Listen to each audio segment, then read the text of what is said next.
Pronto. Bom, hoje a gente está aqui com a Raquel, nossa nutricionista, eu tive dela aqui e ela vai falar um pouquinho sobre comida de verdade. Obrigada. Sim. Bom, gente, então bom dia. Bom dia. Eu sou a Raquel, nutricionista, sou formada aqui na Faculdade de Medicina da USP e hoje eu faço especialização em nutrição e doenças crônicas. Como eu estava falando para vocês, quando a gente pensou no tema para vir falar sobre nutrição, elas tinham comentado a gente falar sobre carboidrato, proteína, gorduras. E no primeiro momento eu aceitei, porque faz parte, né, do meu trabalho, saber sobre esses macronutrientes. Mas eu sou de uma linha da nutrição que chama comportamento alimentar. E aí a gente atua na tentativa de dessimplificar a alimentação nesse sentido. Porque o que a gente come não é macronutriente, a gente come comida. E aí eu estava perguntando para vocês, né, se alguém tinha visto a novela das 9, porque viralizou uma cena que chegou para mim, e aí eu vi como, não, acho que é de comida mesmo que a gente tem que conversar lá no Remo. Aí eu vou passar um trechinho aqui para vocês, dá um leite. Que saudade quando a gente chamava as comidas pelo nome dos pratos. Gosto guignon, fricassê, guiabessa, é verdade. Não é, Zenina? Até quando se usava o nome dos ingredientes, eu tolerava bem. A pessoa comia uma carne com batatas e cebola. É um pouco didático, até primitivo, mas pelo menos estava no campo da gastronomia, né? Essa denominação médica já é um pouco demais. A pessoa comer carboidratos, proteínas, gorduras, é uma deselegância completa. Entendi. Hoje, dona Elizabeth? Não, parece que eu estou comendo uma receita médica. A Elmédica vilã, né, da novela, mas aí eu tive que concordar com ela, né, nessa questão. Então, de fato, né, a gente não come esses macronutrientes, a gente come comida. Então, o que a gente precisa falar é de como a gente tem uma alimentação saudável. Alguém gostaria de me dizer o que é uma alimentação saudável? O que é uma alimentação saudável? Arroz, feijão, uma carne, quando pode, e legumes, ovos, leite. Não, umas verduras, né? Legumes, as verduras. É o que compõe a prato. É o que a gente come, né? E é o que eles comem. Um prato colorido. Também. Vamos olhar um pouquinho mais aberto agora. Vou mostrar umas imagens para vocês. Isso aqui é comer saudável? Sim. Sim. Concordo. A próxima. E isso daqui? Será que é comer saudável? Estou numa festa de criança, levou a marmita dela para comer. Será? Pode passar, por favor. Vamos imaginar que essa foto seja um dia alimentar de uma pessoa. Sem bolacha, sem um pão doce, refrigerante. Será que isso daqui é comer saudável? Não, mas não. A próxima. Isso aqui é saudável? Saudável não? Porque você come. Eu acho que é. Ainda mais com família. Exatamente.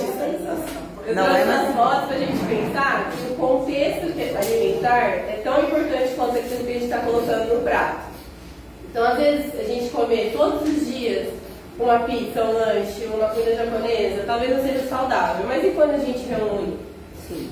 Porque quando a gente reúne com outras pessoas, a comida faz parte, né? Sempre assim, vamos em tal lugar, o que a gente vai comer? Vamos fazer um clube do livro, a gente vai comer o quê? É sempre assim, né? Então, a comida faz parte, né, dessa união. Com quem a gente come também é importante.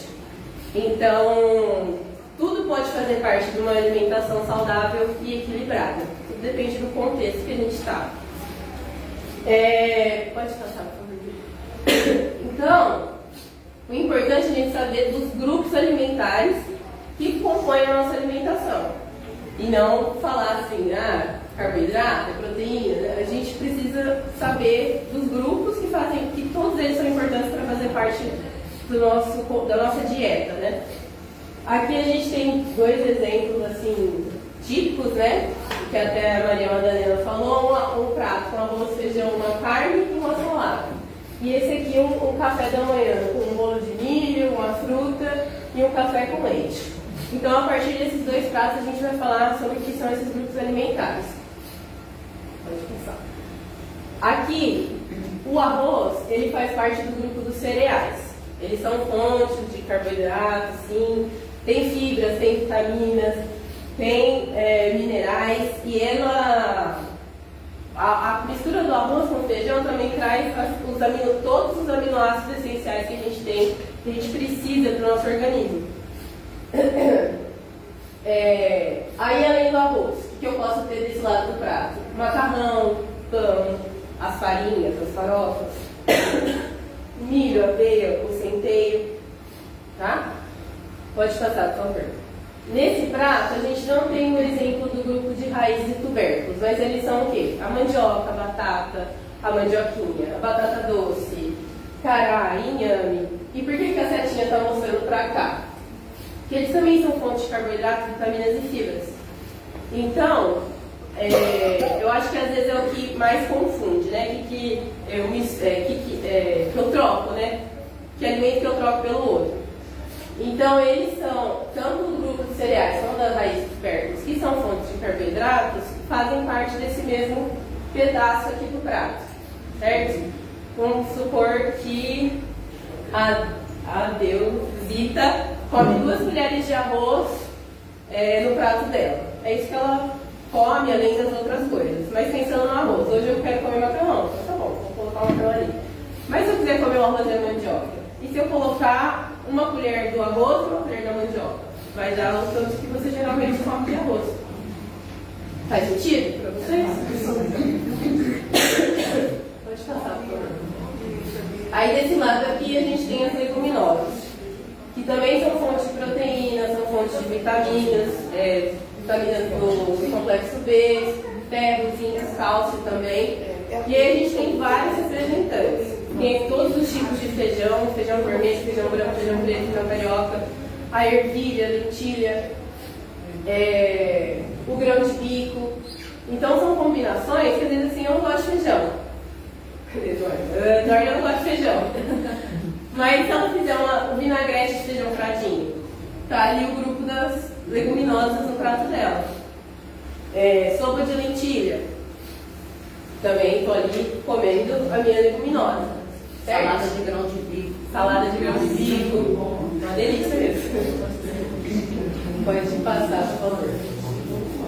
Aí a gente tem o grupo dos legumes e das verduras. Esse grupo é muito importante porque ele é fonte de várias vitaminas, fibras e antioxidantes. E os exemplos são imensos, né? A gente tem uma grande variedade desse grupo alimentar. Então tem abóbora, berinjela, beterraba, brócolis, o pepino, o tomate, o quiabo, o repolho. Pode passar, por favor. E aí eu vou perder um pouquinho mais de tempo nele, porque esse grupo é um grupo muito importante de fazer parte da nossa alimentação. Como eu disse, ele é fonte de vários micronutrientes. Então a gente tem vamos dizer assim, uma variabilidade, né,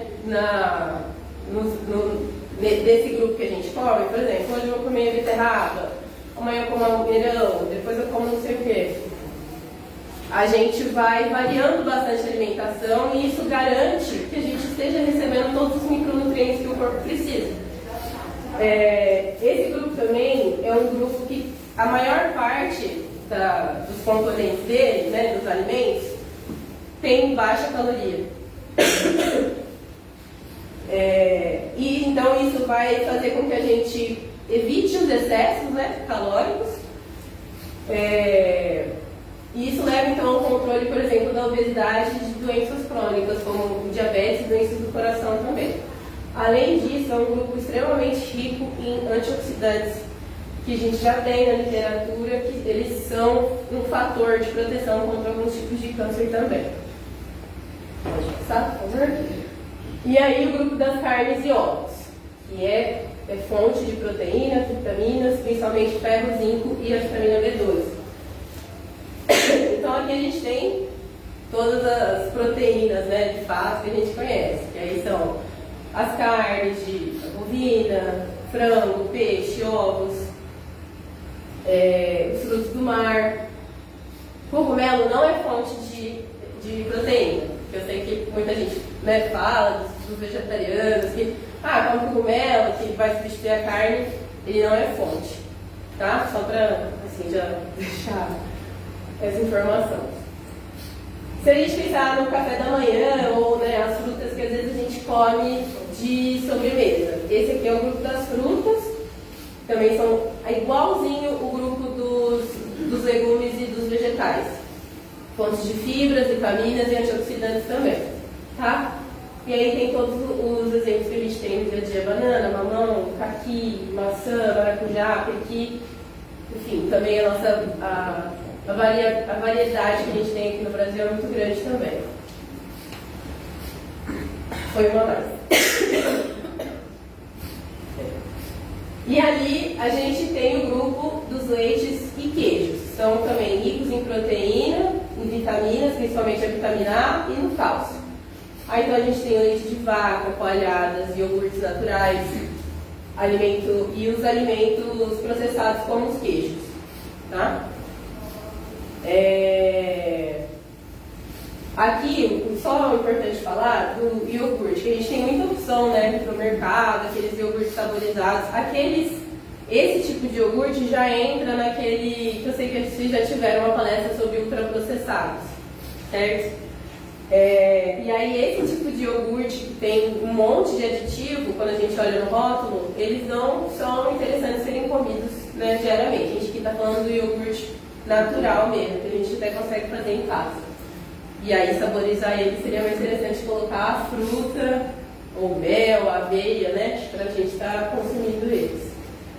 E aí, por fim, existe também o grupo das castanhas e das nozes, que é um grupo que tem, né, um valor financeiro, né, de aquisitivo mais alto, né, para a gente conseguir comprar. Mas eles também fazem parte de uma alimentação saudável, porque eles têm as gorduras insaturadas, né, que a gente fala que são as gorduras boas, tem vitaminas, tem fibras, e também, igual o grupo das frutas, verduras e legumes, tem os antioxidantes. E aí a gente tem vários exemplos, né, da castanha de caju, do barão do Brasil, nozes, amêndoas, amendoim, macadâmia, noz peca e avelã. As amêndoas e o amendoim, quando a gente vai comprar no mercado, eles são adicionados de sal, eles já viram um produto que é processado, porque muda a composição, né, do alimento. Aí então é melhor a gente comer eles in natura mesmo, certo? Pode passar. E aí eu trouxe então alguns exemplos do que o brasileiro come, né? Que a gente sabe comer. Aí só tem tanta opção que a gente tenta, às vezes, uma barrinha de cereal ou alguma coisa para facilitar nosso dia a dia, que acaba assim, alterando, né, a forma que a gente come de verdade. Mas vocês podem ver, no norte e no nordeste, né, tem o cuscuz de manhã, tem ali um pedaço de pão com queijo, umas ameixas e o café, tapioca, nosso pão com manteiga, uma fruta, café com leite ou suco. No almoço e jantar, esses pratos são bonitões, a feijoada, aqui a gente tem polenta, beterraba ali, aqui um omelete de ló, pode passar. E aí nos lanches intermediários, né? Porque a gente tem as 3 refeições principais, que são café da manhã, almoço e jantar. Mas às vezes a gente geralmente come, né, alguma coisa à tarde, antes de dormir. E aí nesses horários o que a gente chama de lanches intermediários, que é o que é interessante a gente comer lá o iogurte, ou um leite com fruta, ou o nosso café da tarde mesmo, que a gente geralmente come um pãozinho com leite e café, salada de fruta, colocar as castanhas nesses horários também. Pode passar. E é isso. Só queria falar então que o contexto, né, que a gente come, os alimentos, faz parte da nossa rotina. Ninguém tem que deixar de ir na pizzaria, comer lanche com os amigos, nem nada disso. Mas o que a gente precisa é que a nossa alimentação seja baseada nesses alimentos que vêm, né, da natureza, aí, sem muitos graus de processamento. E é isso. Eu estou aberta para as dúvidas. A carne suína, ela entra como proteína? Sim, esqueci de colocar o porquinho ali. Tá. O que substitui a carne? A carne? Ovos, arroz, feijão, as leguminosas. Você falou sobre o cogumelo, né? Não tem proteína. Inclui o shimeji? Sim, inclui. O que a gente também, que eu falei, né, da gente não reduzir os alimentos a esses macronutrientes, é porque, por exemplo, nas frutas, às vezes tem algum grau, tem uma proteína ali também, só que ela não é fonte de proteína, entendeu? Então todos os macronutrientes existem em todos os alimentos, só que não, por exemplo, a quantidade de proteína que tem numa carne não tem numa fruta, não tem no arroz, mas se a gente junta o arroz e o feijão, a gente tem uma fonte de proteína muito adequada. Eu queria fazer duas perguntas. Primeiro, se eu estou deficiência de vitamina B12, me parece que é bem alto, porque eu vou dar 1 ano de injeção. 1 ano? Quase 1 ano. Né? E aí, eu queria te perguntar assim, que eu como a carne, eu não sou muito de ovo cozido, eu como ovo frito. A proteína dele vai do mesmo jeito quando eu frito ele? Vai. Segundo, as castanhas você colocou que era para acrescentar mais as castanhas. Vou ser sincero, todo mundo pode, tá? É muito caro. É muito caro. Eu não uso muito, porque meu marido até necessita, porque tanto dia, mas de vez em quando eu faço essa graça, mas é muito caro. Ela vai fazer falta nessa alimentação? Não, se a gente tiver ali o grupo das legumes, verduras. De arroz, feijão, carne e legumes. Isso. Salada e legumes. Exatamente. Se chegar na minha casa, tem uma panela com legumes cozidos. É isso. E essa vitamina, então, é só na carne e ovo? A B12 ela só está presente em produtos que são de origem animal. Então, leite, ovos, as carnes, queijo também tem um Estou pouco. comendo carne errada. Não, Eu não posso ver castanha, mas a carne não como. mas você sabe que eu também estou com a B12 baixa. Eu fui pro médico, minha B12 estava baixa. Ele perguntou para mim, você come carne vermelha? Eu falei, eu como, eu desvio bastante as carnes, né? E às vezes pode ser que seja alguma alteração no meu corpo, que ou suco gástrico, ou absorção no estômago que acontece, sabe? Então tem vários fatores, não é só a alimentação. Por isso que a gente tem que sempre estar fazendo um teste. Agora, se eu não como carne, aí eu tenho que ir no médico mesmo para ver como é que está o nível de Eu me B12. preocupei porque a menina falou, você vai tomar tanta injeção, você vai Jesus Cristo, vai voltar na terra, você não acabou. Meu Deus. Não, é bem. Entendi. Então tá bom. Que bom. Mas, dúvida? A salada tem um tanto exato para comer ou o tanto que a gente quiser? Tanto que quiser. Bom saber. Qual o alimento que substitui não, que ajuda na vitamina B? A vitamina B? Então, depende. Porque aí tem a B12, que é o que a gente estava falando, que só vem de produtos de origem animal. E tem outras vitaminas do complexo B, que aí a gente tem das verduras, legumes, das frutas, do arroz e feijão. Então, O médico me disse, não falou B12 não, só falou que a minha vitamina B está baixa. provavelmente é B12, Provavelmente é B12. Ele passou a suplementação para a senhora? Passou, mas eu não comecei a tomar ainda. Eu tomo um por semana. Como foi semana passada, a semana acabou e eu não fui atrás dele. Entendi. Não sei. Mais alguma questão? Não? Eu vou disponibilizar esses slides, porque aí vocês têm tipo uma colinha, né? Para olhar para o prato, que geralmente a gente faz no dia a dia, e entender, assim, hoje eu não quero comer feijão, vou comer o quê no lugar de feijão? Porque todos eles são importantes para compor, né? Toda a nossa alimentação do dia a dia. Como o pessoal até falei com a Antonieta outro dia, né? Que eu ia querer conversar com você, mas você não estava, então vou falar aqui mesmo, aproveitar a oportunidade. Se você tem alguma dica, se você tem alguma sugestão, porque eu tenho comido muito.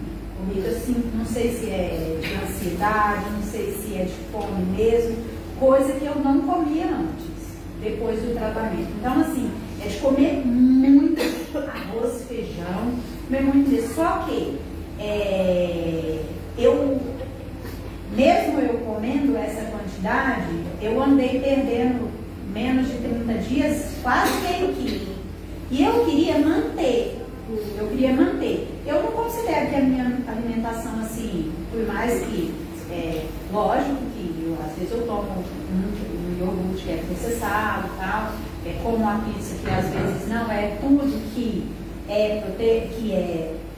é saudável, né? Mas eu considero que a minha alimentação é boa, mas eu queria acrescentar. Eu como muita crepioca, falei com as meninas aqui, eles riram comigo, mas depois comer e gostaram. Eu fiz uma crepioca de ovo outro dia, uma delícia, não sei se você conhece. A massa de repolho. A massa da tapioca, o ovo e o repolho. Para mim é super saudável. Mas eu quero saber se essas coisas, além de saudável, eu vou conseguir ganhar ou manter meu peso? Porque não adianta eu ficar me empantufando de coisa que vai me acrescentar. Entendi.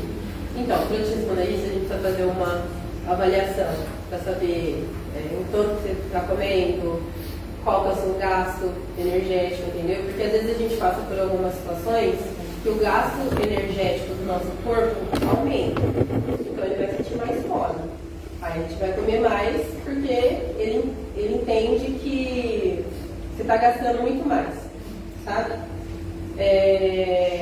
Então assim, para te responder assim, não, você está... O que eu posso dizer, do jeito que você está me falando, qualitativamente essa dieta é ok.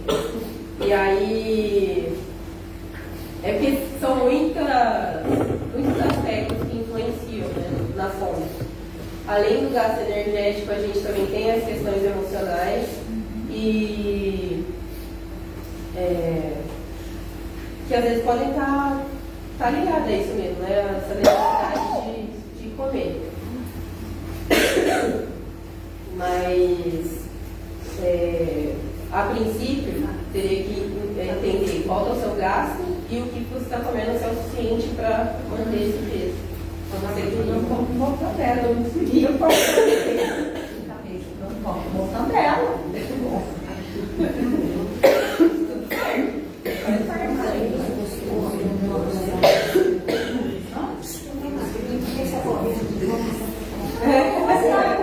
É que eu não gostava.